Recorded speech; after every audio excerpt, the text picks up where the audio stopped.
মোরা ঝঞ্ঝার মতো উদ্দাম, মোরা ঝরনার মতো চঞ্চল, মোরা বিধাতার মতো নির্ভয়, মোরা প্রকৃতির মতো সচ্ছল। নির্ভয়ে ব্যাটিং করার রেজাল্টটা কেমন হতে পারে সেটা কিন্তু গতকাল আমরা দেখে ফেলেছি। দুটো ম্যাচ, তিনটা ঘটনা, দুটো ভিন্ন ভিন্ন রেজাল্ট। প্রথম ম্যাচটার কথায় আসি, যেখানে ব্লকবাস্টার ম্যাচে বরিশাল রংপুরের মুখোমুখি হয়েছিল। দুটো দল আমরা ধরে নিচ্ছিলাম এই টুর্নামেন্টের top tyre two teams.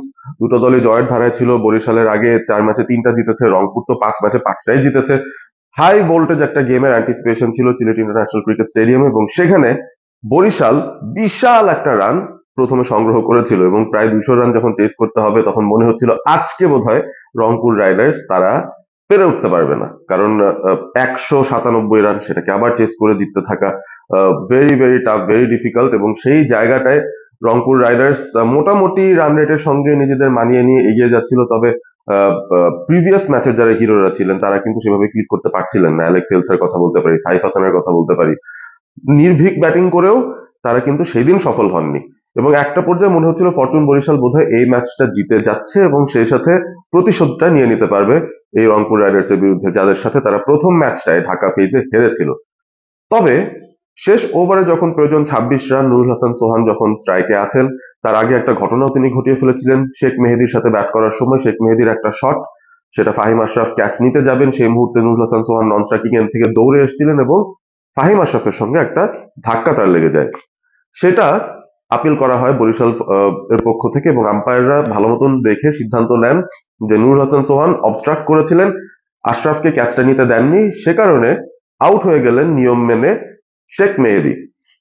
Nurul Hasan সোহানের মাথায় নিশ্চয়ই ব্যাপারটা থাকতো যে তার কারণে অন্য আরেকজন ব্যাটার আউট হয়ে গেছেন। যদিও তিনি যদি অবস্ট্রাক্ট না করতেন আমার মনে হয় শেখ মেহেদী সেই আউট এমনিও হয়ে যেতেন, ক্যাচটা হয়ে যেত। তবে ঘুরে ফিরে শেষ ওভারে 26 রানের একটা সমীকরণে এসে পৌঁছে যায় সবকিছু, এবং নুরুল হাসান সোহান তখন স্ট্রাইকে। ইনিংসের প্রথম ওভার করতে আসা কায়েল মায়ার্স তিনি এসেছিলেন আবারও শেষ ওভারটা করতে। এবং আমরা সাধারণত কি দেখি, যখন লোকাল একজন ক্রিকেটার বাইরের ক্রিকেটারের এগেনস্টে খেলছেন, ওভারের ইনিংসের শেষ ম্যাচ, এই ধরনের সিচুয়েশনে আমরা খুব বেশি ব্যাটারদের পক্ষে কিন্তু আমরা যেতে দেখি না। এনসিএল টি20তে সর্বশেষ দেখেছিলাম অবশ্য, সেটা যদিও লোকাল টুর্নামেন্ট ছিল, মোহাম্মদ সালমান তিনি ইফরানের বিরুদ্ধে শেষ ওভারে 25 রান প্রয়োজন ছিল, সেটা কিন্তু বের করে নিয়েছিলেন শেষ বলে একটা 4 হাঁকিয়ে। এবং নুরুল হাসান সোহানের জন্য বড় একটা চ্যালেঞ্জ ছিল অবশ্যই। এর আগের আগের যেই টি20 বিশ্বকাপ হয়েছিল সেখানে নুরুল হাসান সোহান কিন্তু দলের সঙ্গে ছিলেন, এবং ইন্ডিয়ার সঙ্গে একটা ম্যাচ পরিষ্কার মনে আছে, শেষ ওভারে 20 রান প্রয়োজন ছিল এবং নুরুল হাসান সোহান সেই 20 রান নেওয়ার চেষ্টা করে খুব ভালো ব্যাটিং করেও 14টা রান নিতে পেরেছিলেন। 5 রানের ব্যবধানে বাংলাদেশ সেই ম্যাচটা হেরে যায়। তো সেই আক্ষেপগুলো কিন্তু নুরুল হাসান সোহানের মাথায় ডেফিনেটলি থাকতো। তিনি যেটা করেছেন, কার্ল মায়ার্সকে একের পর এক 4-6 ফুল ঝুড়িতে উড়িয়ে দিয়েছেন। ছক্কা, 4-4, ছক্কা, 4 ছক্কা, মানে 30টা রান, এক ওভারে 30 রান, 6 বল থেকে 30। শেষ বলে প্রয়োজন ছিল মাত্র 2 রানের, এবং তখনই আসলে বোঝা গিয়েছিল যে রংপুর এই ম্যাচটা জিততে চলেছে। এতটা নির্ভীক ব্যাটিং, এতটা নির্ভার ব্যাটিং, চুইংগাম চাবাচ্ছিলেন সোহান এই পুরো তাণ্ডব ঘটানোর সময়, এবং কায়েল মায়ার্স কোনো বুদ্ধি উপায় খুঁজে পাচ্ছিলেন না। এক এক বল পরপর তিনি একবার মুশফিকের সঙ্গে, একবার মাহমুদুল্লাহ রিয়াদের সঙ্গে, একবার তামিমের সঙ্গে কথা বলছিলেন কি করতে হবে। তামিম অবশ্য সে সময় মাঠের খানিকটা বাইরে ছিলেন। বাট এমন একটা ওভার মনে রাখার মতো, এবারে বিপিএল এ যদি বলা হয় একটা পার্টিকুলার ওভারের রিপ্লে দেখতে, আমার মনে হয় সোহানের এই ব্যাটিং ইনিংসটা আমরা হয়তো দেখতে চাইবো বারবার। দারুণ একটা নক, এবং ক্যাপ্টেন্স নক, জিতিয়েছেন তিনি দলকে আরো একবার। রংপুর 6-6, অর্থাৎ এখনো পর্যন্ত অপরাজিত থাকলো এই টুর্নামেন্ট, এবং all thanks to Nurul Hasan Sohan's last over heroics. ধারাভাষ্যকাররা যারা ছিলেন আমার সঙ্গে, মানজুর মোর্শেদ বলছেন তিনি হারকিউলিয়ান একটা ইনিংস খেলেছেন। সামি বলছিলেন যে নুরুল হাসান সোহানের এই ইনিংসটা আসলে যারা ভাবে যে জীবনে কিছু হবে না কিংবা পারছি না, আমাকে দিয়ে কিছু হবে না, এই ধরনের ইনিংস দেখলে আসলে মনে হয় অসম্ভব বলে কিছু নেই, সবকিছুই সম্ভব, সম্ভব করতে চাইলেই সম্ভব। যাই হোক, চলে যায় পরবর্তী ম্যাচটায়, যেখানে ঢাকা এবং চিটাগাং কিংস মুখোমুখি হয়েছিল। চিটাগাং কিংস একটা ম্যাচ জিতেছে, একটা হেরেছে। ডেফিনেটলি একটা ভালো দল গঠন করেছে তারা, এবং চাইছে একটা মোমেন্টামে যেতে। সিলেট পর্বে তাদের প্রথম ম্যাচ ছিল এটা, এবং ঢাকা তারা কিন্তু একটা লুজিং স্ট্রিকের মধ্যে ছিল, টানা 4টা ম্যাচ হারার পর এটা তাদের পঞ্চম ম্যাচ। অনেক চাপ ছিল তাদের উপর যে তারা আসলে একটা কামব্যাক করুক কোনো না কোনো ভাবে। চারটা পরিবর্তন ছিল ঢাকা দলটায়, এবং ঢাকা যখন ব্যাট করতে নামে আগে তানজিম তানজিদ তামিম তিনি একটা ইনিংস খেলেছেন 50+ নক, তবে স্ট্রাইক রেট খুব বেশি ভালো না। নিজের রানটা বিল্ড আপ করার চেষ্টা করেছেন মূলত। তবে সবচেয়ে বড় চমক ছিল ঢাকা দলটায় যে লিটন কুমার দাস তিনি কিন্তু ছিলেন না দলের সঙ্গে। তো যখন চেইজে আসবে, চেসটা ছিল খুব বেশি বড় না বা ছোটও না, 170+ একটা স্কোর ঢাকা করেছিল, সেটা চেস করতে চিটাগাং কিংস তারা নামবে।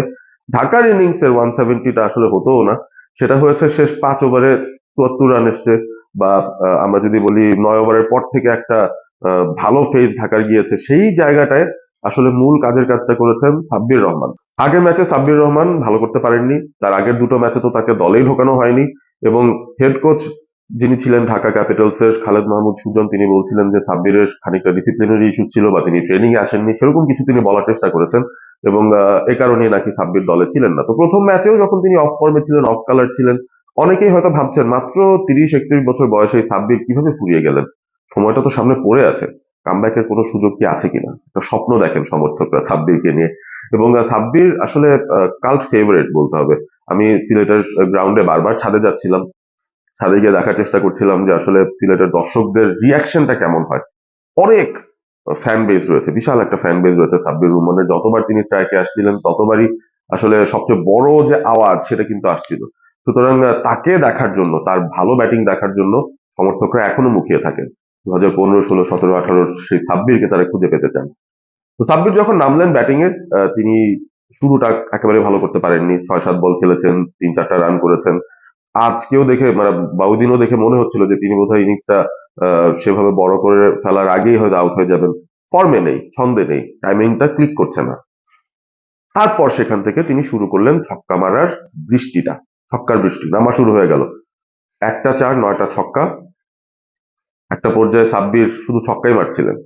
এবং সাব্বিরের এই ইনিংসটা দেখে অন্তত মনে হচ্ছিল যে সে পুরোনো সাব্বিরকে আমরা বোধহয় খুঁজে পাচ্ছি। এবং যে শটগুলো তিনি খেলেছেন, স্ট্রেট ডাউন দ্য গ্রাউন্ড বলি, কাভারের উপর দিয়ে বলি, অন সাইড দিয়ে বলি, বিশাল বিশাল ছক্কা তিনি হাঁকিয়েছেন। এবং যতবার ছক্কা হাঁকিয়েছেন ততবার গগন বিদারী চিৎকার দর্শকদের কাছ থেকে। তারা চাইছেন এরকম আরো আসুক। এবং বিশেষ করে আমি বলবো যে স্পিনারদের বিরুদ্ধে চড়াও হয়েছিলেন সাব্বির। স্পিনাররা মূলত স্ট্রাগল করেছেন সাব্বিরের বিরুদ্ধে। আলিস আল ইসলাম তাকে বেশ মেরে খেলেছেন সাব্বির। আরাফাত সানির উপর খুবই চড়াও হয়েছিলেন সাব্বির।